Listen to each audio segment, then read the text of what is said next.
Boa noite, meus irmãos, que a paz e que o amor de Jesus se faça presente em nossos corações nessa noite.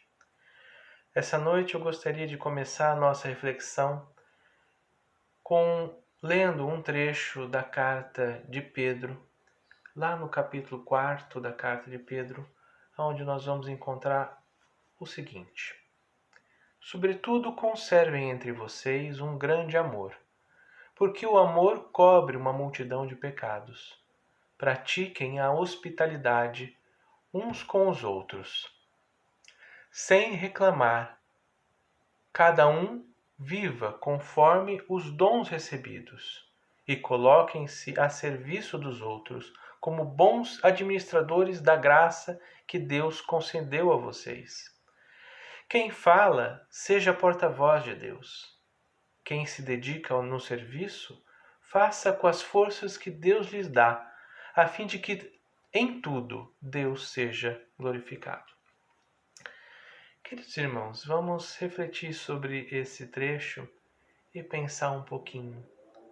O que é que nós temos na terra que pertence a nós mesmos?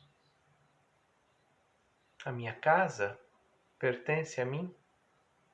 A minha roupa, essa roupa, pertence a mim? Meu carro é meu? Meu corpo é meu? E a minha inteligência? A inteligência que eu possuo? A competência no meu trabalho? O dom da palavra? Essas coisas são minhas? São minhas.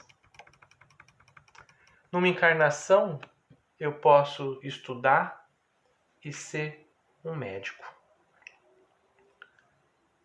E eu vou usar da medicina que eu aprendi.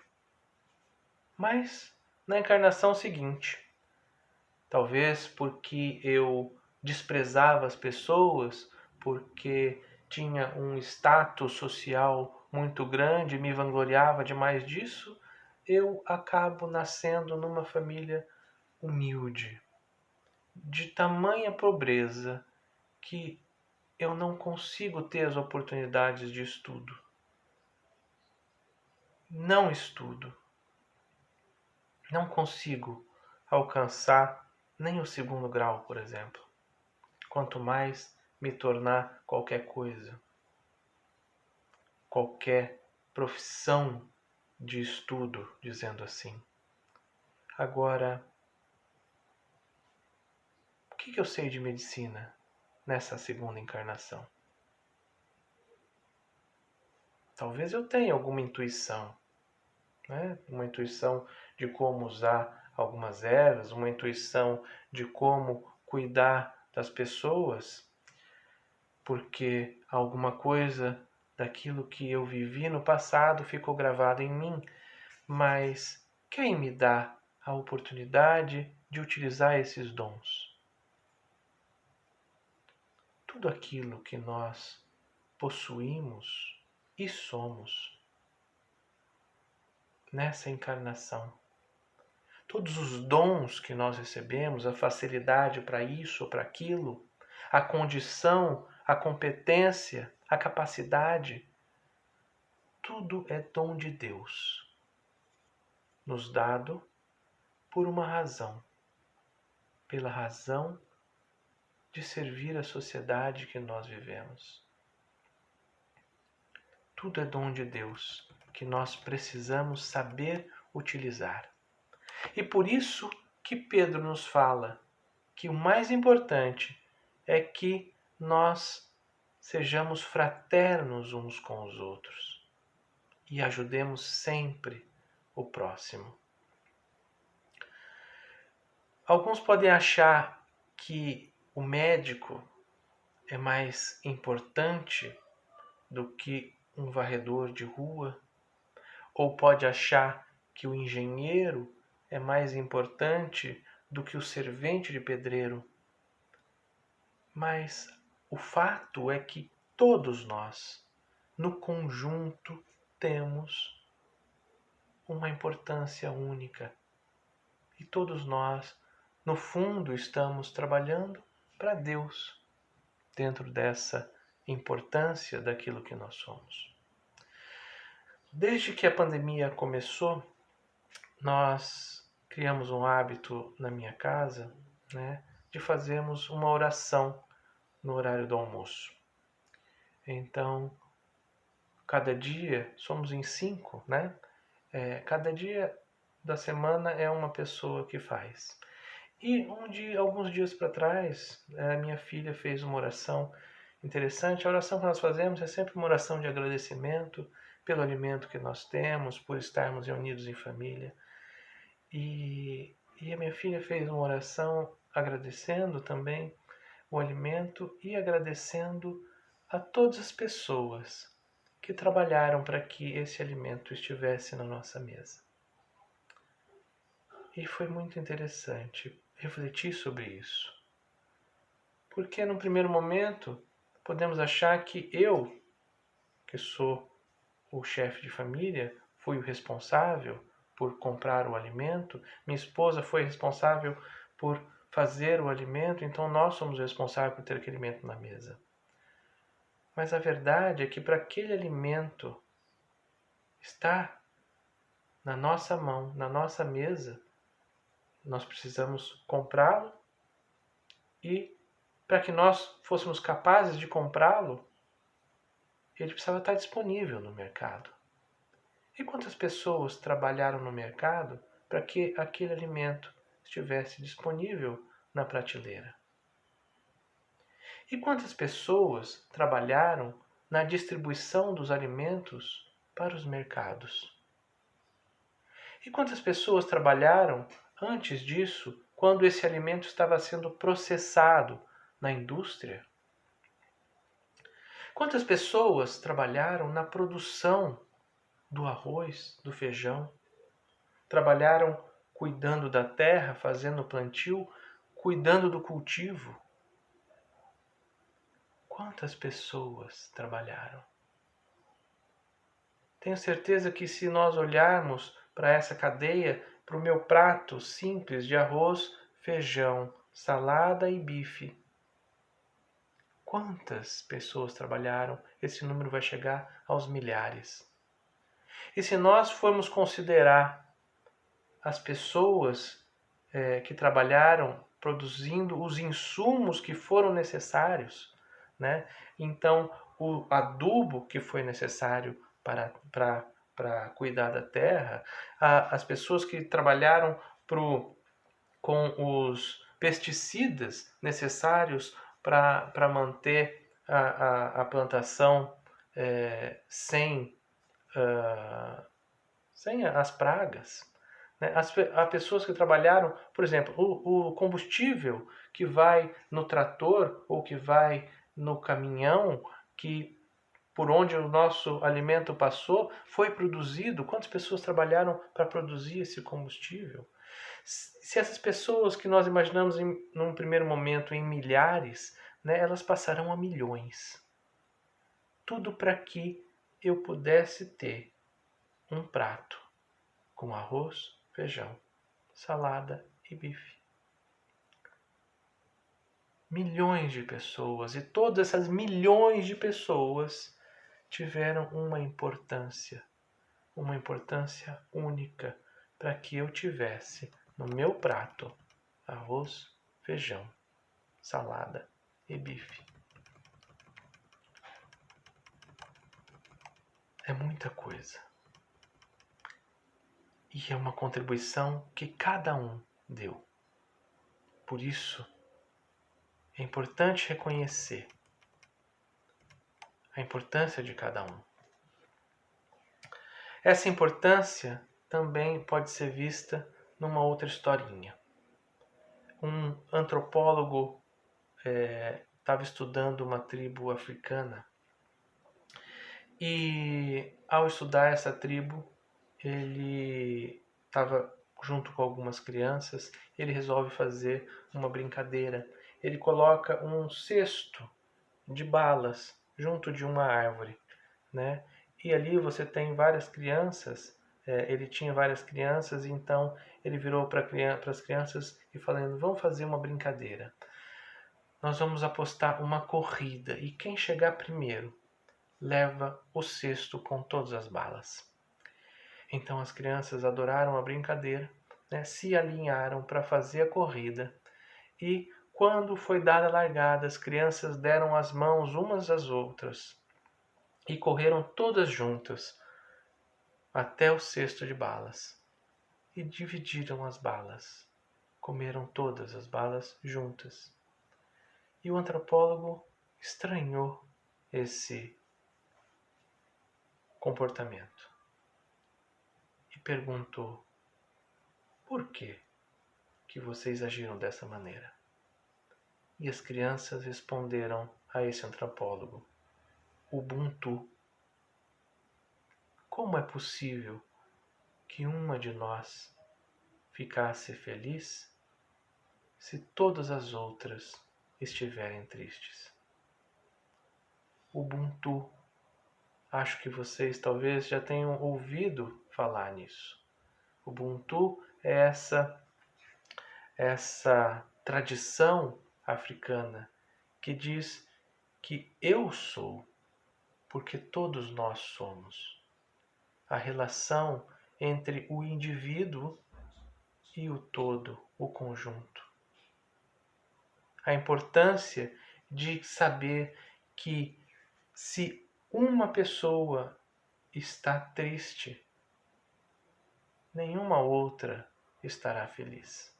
Que só existe a felicidade no conjunto das nossas felicidades, nas nossas felicidades conjuntas. Essa é a essência daquilo que nós temos para refletir hoje.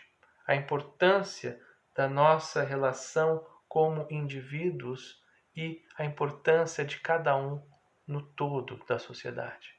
Porque uma das coisas mais revolucionárias que Jesus fez foi chamar Deus de Pai.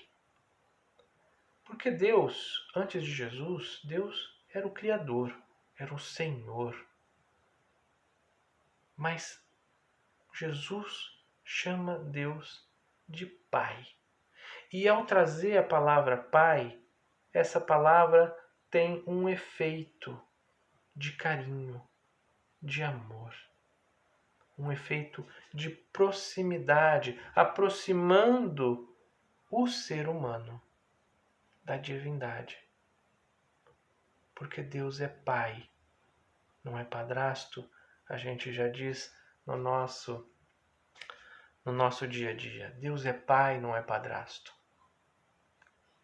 Pai. E quando alguém pergunta a Jesus como nós devemos orar, essa oração que Jesus ensina, ela começa com Pai Nosso. Pai Nosso. Como a nos dizer, gravar em nosso coração que todos nós somos filhos de um mesmo Pai. Todos nós somos irmãos. Todos nós somos irmãos. Eu sou irmão daquelas pessoas, andarilhos da rua. Você também é irmão delas. Irmão das pessoas que estão passando necessidade. Irmão das pessoas que estão hospitalizadas. Mas também é irmão dos traficantes, dos assassinos. Somos irmãos. Somos irmãos de todos. Irmãos dos bons, irmãos dos maus. Irmãos dos brancos, dos pretos, dos amarelos, dos vermelhos. Não importa quem seja.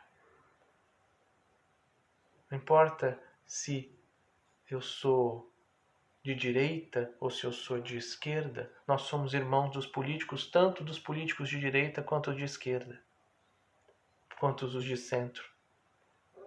Somos irmãos, todos irmãos. Não importa quem seja.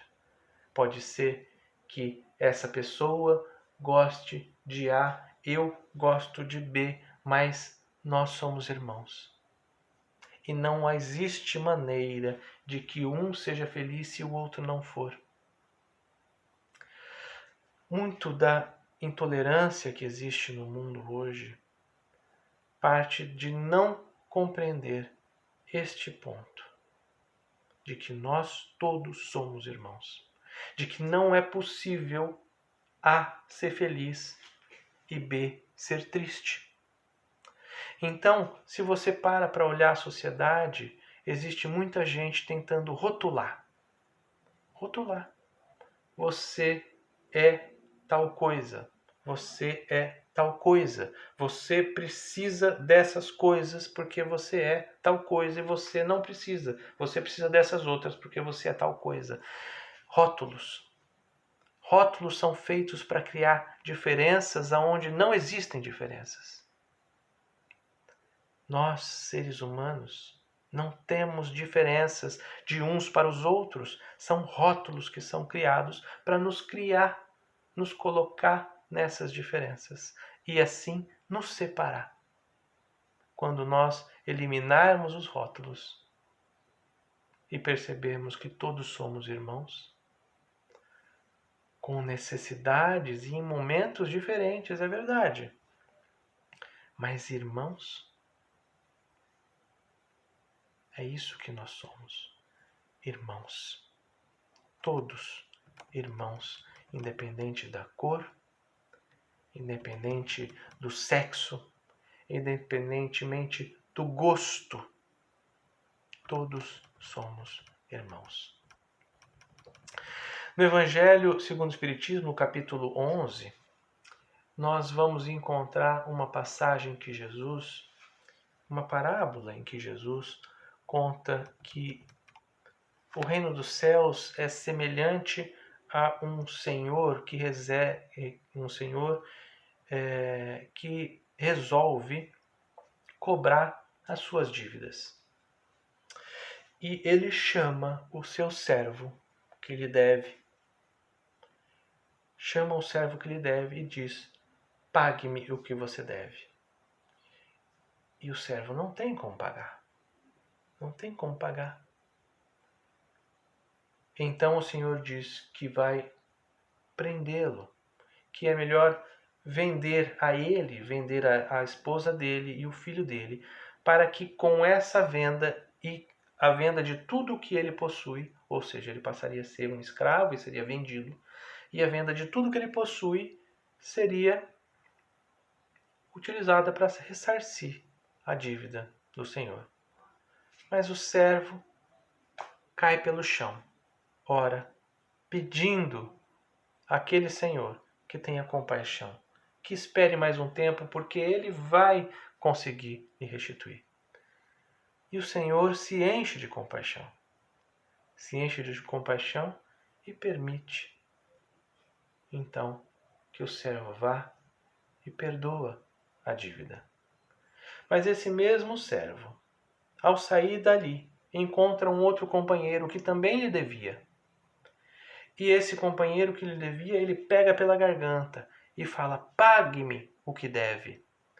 E, da mesma forma, esse companheiro pede: pelo amor de Deus, eu vou lhe restituir, eu vou lhe pagar com o tempo. Mas ele não quer saber e ele manda prender essa pessoa. Nós sabemos como essa parábola termina, com o Senhor mandando chamar esse servo mau, né?